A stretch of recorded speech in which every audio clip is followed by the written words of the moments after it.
Now we're about to have the inaugural spin cycle. This is the real test, because this is what stopped working before. The time was quite.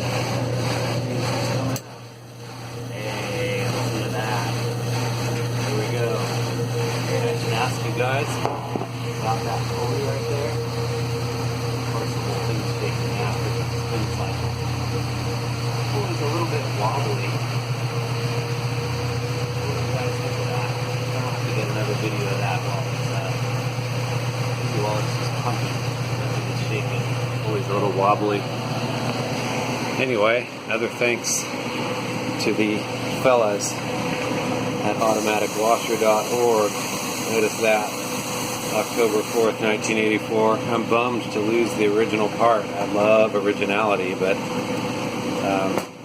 this coil is open circuit, and I'm sure it's because of that corrosion got in there. Look at that, there's a little crack in the plastic too. Well, that one's like that too. I don't know.